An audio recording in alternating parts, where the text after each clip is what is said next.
Hi, Rich Armstrong, Senior Editor at BoatUS Magazine, here on Horseshoe Bay in Texas. It's outside of Austin and on the Colorado River. Sea Ray invited us here to test drive some of their newest models. Let's take a look. Sea Ray's newest boat is the 350 SLX-R Outboard, and I wanted to know what made this daycruiser unique. So let's take a look around. Hello, my name is Jeff Etapa. I'm with Sea Ray Boats, and today we are on the SLX 350 Outboard version. This is the newest boat to the Sea Ray lineup, and this is a special edition version of the 350 Outboard that we're standing on right now, the SLX-R. The SLX-R actually has the Mercury racing engines on it and several other unique features that I'll talk about as we move forward through the boat.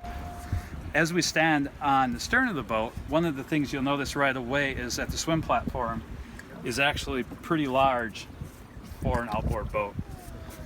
We did this by taking advantage of not having the engines underneath and redesigning the engine hatch. We also maintained seating, so we have some aft facing seating here that's really easy to convert. One-hand operation. We have storage here that is drainable, so you can use it as a cooler, so you can have some cool drinks, especially if you're hanging out at the sandbar or you're in and out of the water. You have a cold drink within arm's reach at all time. If you want to make this seat a little bit more comfortable, you can pull out the footrest. So this footrest actually makes it really nice to be able to kick back, hang out, and enjoy your day on the water. So as we move forward into the helm seat, one of the first things you'll notice is this massive screen set, which is the Sea Ray Glass Dash, and it's powered by Simrad. So these screens act as one screen. In fact, there's no seam. It's one continuous piece of glass that gives you a nice, clean look.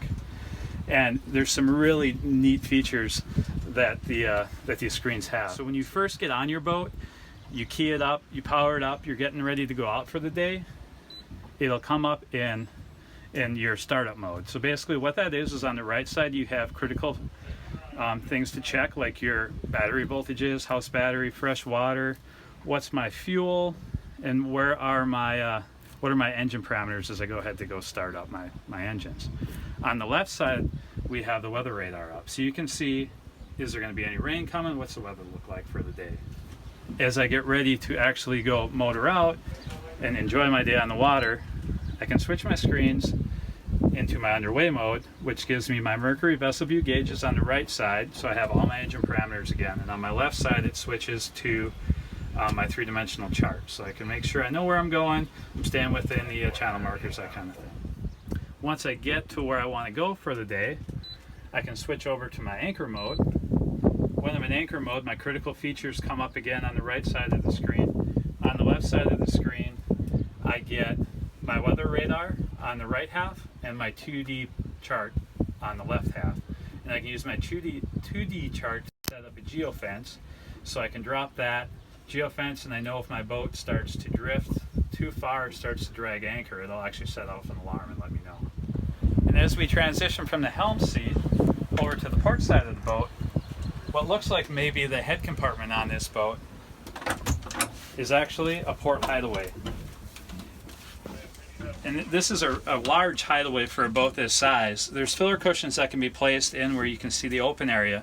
So a full-size adult is able to lay down here, get out of the weather, get into some air conditioning. But as it's set up the way it is right now, actually two people could sit down here, and there's also a television that's up on the wall, so you can watch a little TV or a movie or whatever you may like. And since we have the hideaway on the port side of the boat, the head moves over to the starboard side of the boat. So I open up this hatch, and you'll see that we have a full-size head with a Dometic toilet that's flushable. It looks like it may be a little difficult to get in, but actually if I pop this latch, it'll pop up this hatch, and you can get easy access to get down into the head. And all of this can be closed from inside the head, so if you can get in there, close everything up, have your privacy, and then open everything back up from the inside and come back out. The 350 Outboard is just a great boat for a couple or a family to spend a fun day on the water, or maybe even overnight. If you found this video useful, let us know with a like or a comment below, and don't forget to subscribe for more great videos from BoatUS Magazine. Thanks for watching, and we'll see you on the water.